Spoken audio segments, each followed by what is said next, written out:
नमस्कार दोस्तों, मैं हर्षवर्धन और आज हम शुरू करने जा रहे हैं इंडियन कॉन्स्टिट्यूशन यानी भारतीय संविधान। देखो, संविधान जो होता है ना, वो supreme law of the land होता है। किसी भी देश का जो सबसे बड़ा कानून है वो संविधान है। इसी के अंदर उसका आधार छिपा है कि भारत क्या है, भारत में कितने स्टेट्स हैं, कितनी टेरिटरी यूनियन टेरिटरीज हैं, क्या उसके स्टेट्स बढ़ाए जा सकते हैं या कम किए जा सकते हैं, क्या उनकी बाउंड्रीज बदली जा सकती है, कैसे भारत की सरकार चुनी जाएगी, उसके कितने ऑर्गन्स होंगे, कितने लेवल्स होंगे, union government, state government, local government, है ना, लेजिस्लेटिव, एग्जीक्यूटिव, जुडिशरी, उनकी क्या पावर्स होंगी, क्या रेस्ट्रिक्शंस होंगे, क्या हेड ऑफ द स्टेट कैसे चुना जाएगा, कब तक उसका टेन्योर होगा, उनकी क्या प्रिविलेजेस होंगी, प्रेसिडेंट होगा, प्राइम मिनिस्टर होगा, कैसे हमारे जो देश के संबंध हैं वो दूसरे देशों के साथ जोड़े जाएंगे, क्या हम सॉवरन रहेंगे, सेक्युलर रहेंगे, क्या हमारे आइडियल्स होंगे, है ना, सरकार के साथ, लोगों के क्या राइट्स होंगे, लोगों की क्या ड्यूटीज़ होंगी, कि कौन हमारे देश के नागरिक कहलाएंगे, नागरिकता कोई इंसान कैसे हासिल कर सकता है। तमाम ये जितने भी प्रोविजंस हैं वो सब के सब संविधान में डिफाइन किए गए हैं। और इसी से बाकी सारे जो कोडिफाइड लॉज हैं, आपका सीपीसी है, सीआरपीसी है, आईपीसी है, इन सभी को जो पावर मिलती है वो कॉन्स्टिट्यूशन से ही मिलती है। जैसे मान लो अगर आप वहां पर कोई प्रावधान दिया गया है कि ये जो सेक्शन है वो इंडियन सिटीजन पर लागू होता है, तो इंडियन सिटीजन कौन है ये कहां पे डिफाइंड है, ये संविधान में डिफाइंड है। ठीक है जी, कॉन्स्टिट्यूशन में डिफाइंड है। अब बात करते हैं इसके स्ट्रक्चर की। देखो, इंडियन कॉन्स्टिट्यूशन के अंदर आते हैं 395 आर्टिकल्स, 22 चैप्टर्स, 12 शेड्यूल्स और 100 से ज़्यादा अमेंडमेंट्स अब तक हो चुके हैं जब से हमारा देश आज़ाद हुआ है, तब से लेकर अब तक। जब से हमारा ये जो कॉन्स्टिट्यूशन है एनैक्ट हुआ है तब से लेकर अब तक इसमें 100 से ज़्यादा अमेंडमेंट्स हो चुके हैं। उन सभी को हम पढ़ेंगे। उससे पहले आपको एक बात और ध्यान रखनी है कि हमारा जो देश है वो आज़ाद हो गया था 1947 में, लेकिन जो हमारा कॉन्स्टिट्यूशन था वो इम्प्लीमेंट हुआ था 26 जनवरी 1950 को।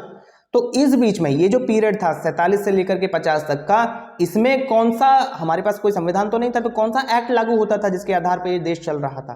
दो एक्ट थे। पहला था गवर्नमेंट ऑफ इंडिया एक्ट 1935 और दूसरा था इंडियन इंडिपेंडेंस एक्ट 1947। इन दोनों एक्ट्स के आधार पर देश उस समय चल रहा था। ठीक है जी, आगे बात करते हैं। इंडियन कॉन्स्टिट्यूशन की जो शुरुआत होती है वो होती है उसके प्रियम्बल से। प्रियम्बल यानी प्रस्तावना, हिंदी में उसे प्रस्तावना कहते हैं। देखो, इसके अंदर मेनली जो बात बताई गई है वो है ऑब्जेक्टिव्स। उद्देश्य क्या है उन सभी प्रिंसिपल्स का या प्रोविजंस का जो इंडियन कॉन्स्टिट्यूशन के अंदर डाले गए हैं, है ना। ऑब्जेक्टिव जानना इसलिए जरूरी होता है क्योंकि कई बार जो उसके वर्ड्स है ना, वर्ड्स जो यूज किए गए हैं किसी भी प्रिंसिपल को, किसी भी आर्टिकल को डिफाइन करने के लिए कॉन्स्टिट्यूशन के अंदर, उनकी इंटरप्रिटेशन सरकार अलग कर लेती है, कोर्ट अलग कर लेता है और फिर दोनों के बीच में बहस होती है। तो फिर देखा जाता है कि भैया उद्देश्य क्या था उस आर्टिकल को बनाने का, उसके आधार पर उसकी जो इंटरप्रिटेशन है उसको हम क्लैरिफाई कर लेते हैं। ठीक है जी, इसके बाद बात करते हैं ये कहाँ से आया, प्रियम्बल हमने कैसे लिया। देखो, USA, United states of America पहला कंट्री था जिसने अपने कॉन्स्टिट्यूशन के साथ प्रियम्बल भी बनाया था। उसी को देख करके हमने भी अपना प्रियम्बल बनाया था। इसकी जो हिस्ट्री है वो आती है ऑब्जेक्टिव रेजोल्यूशन से।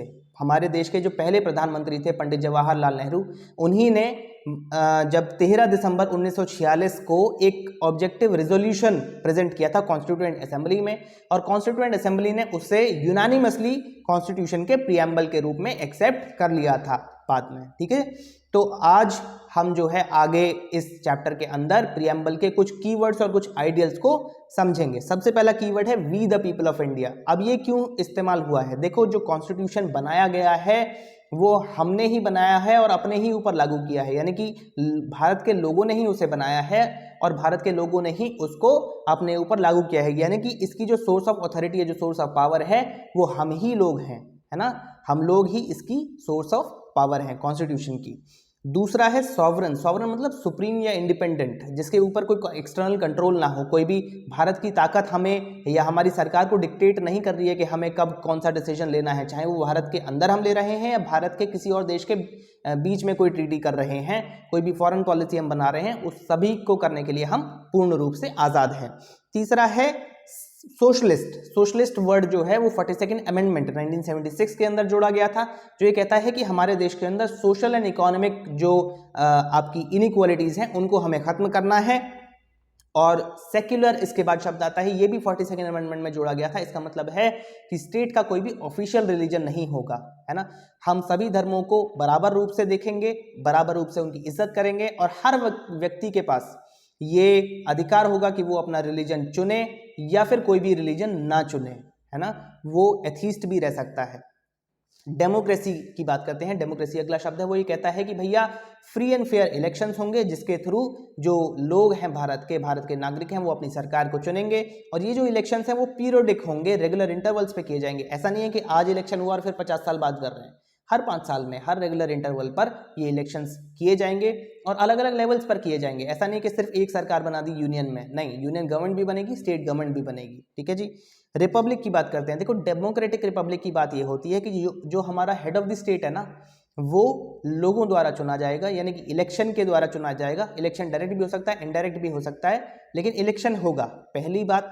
दूसरी बात, वो फिक्स्ड टेन्योर के लिए होगा। जो भी हेड ऑफ द स्टेट बनाया जाएगा वो ऐसा नहीं है कि जीवन भर के लिए बना दिया गया एक बार में, उसके बाद उसके इलेक्शंस एक रेगुलर इंटरवल के बाद होते रहेंगे, जैसे भारत में 5 साल के बाद होते हैं।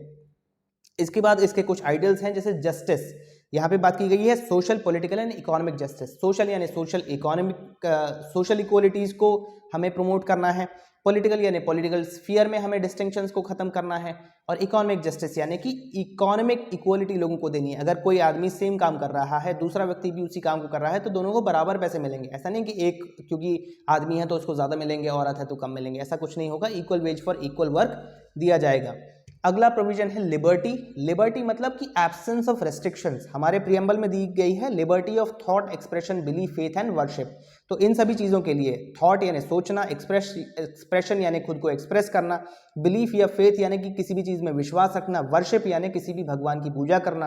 तो इन सभी चीज़ों को करने के लिए आपके ऊपर कोई भी प्रतिबंध हमारे देश के अंदर नहीं लगाए गए हैं। कुछ रीजनेबल रेस्ट्रिक्शंस होते हैं जो कि पब्लिक पीस में अगर बाधा आपका काम नहीं बन रहा है तो आपके ऊपर कोई और रेस्ट्रिक्शन नहीं है, लेकिन आप ऐसा नहीं है कि आप अपने राइट को, आपके अधिकार को लेने के लिए आप दूसरों को परेशान करना शुरू कर दो। तो आपकी जो फ्रीडम है वो एक लिमिटेड फ्रीडम होती है, एब्सोल्यूट फ्रीडम नहीं होती है। ठीक है जी।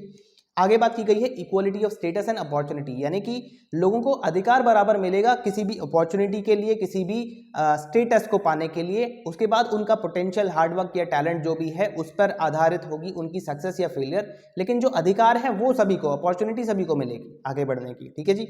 उसके बाद जो इसका एक और इम्पॉर्टेंट प्रिंसिपल है जो इसमें दिया गया है वो है फ्रेटर्निटी। देखो भारत की एकता और अखंडता को बनाए रखने के लिए इसके अंदर लोगों के बीच भाईचारा बनाए रखना बहुत ज़्यादा ज़रूरी है, और यही बात की गई है फ्रेटर्निटी के अंदर, है ना। Spirit of oneness and brotherhood for ensuring the dignity of individual and the unity and integrity of the nation. ठीक है जी। ये भी जो इंटीग्रिटी जो शब्द है ये भी 42nd अमेंडमेंट के अंदर ही इसके अंदर प्रियम्बल के अंदर डाला गया था। 42nd अमेंडमेंट कब आया था भैया? ये 1976 में आया था। क्यों आया था इसकी भी एक कहानी है। देखो दो क्वेश्चंस आते हैं, प्रियम्बल क्या ये कॉन्स्टिट्यूशन का पार्ट है या नहीं है, और क्या इसको अमेंड किया जा सकता है या नहीं किया जा सकता है।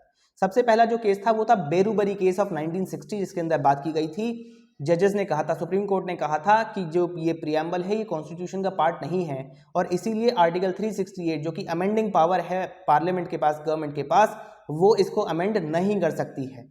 ठीक है जी। लेकिन इसी जजमेंट को सुप्रीम कोर्ट ने खुद ही बदल दिया था 1973 के अंदर, Keshavananda Bharati versus state of Kerala case के अंदर। उसमें ये कहा गया था कि प्रियम्बल जो है वो बिल्कुल कॉन्स्टिट्यूशन का एक अभिन्न अंग है, एक पार्ट है, और इसको इसीलिए अमेंड भी किया जा सकता है। लेकिन साथ में ये भी बात कही गई थी कि जो कॉन्स्टिट्यूशन का बेसिक स्ट्रक्चर है उसको आप चेंज नहीं कर सकते हो। बेसिक स्ट्रक्चर की जो बात है वो हम आने वाले सेक्शंस में, आने वाले चैप्टर्स में करेंगे। ठीक है जी। तो यहां पर जब वो पार्ट कहला दिया गया तो फिर उसको अमेंडिंग पावर जो है वो भी पार्लियामेंट को दे दी गई, यानी कि पार्लियामेंट जो आपका प्रियम्बल है उसको हम अमेंड कर सकते हैं। और इसीलिए जो इसके जो 3 वर्ड्स हैं, सोशलिस्ट, सेक्युलर और इंटीग्रिटी, ये तीनों जो वर्ड्स हैं वो 42nd अमेंडमेंट के अंदर, इसके अंदर डाले गए थे। ठीक है जी। इसी के साथ जो हमारा पहला चैप्टर है कॉन्स्टिट्यूशन का वो खत्म होता है। बहुत बहुत धन्यवाद।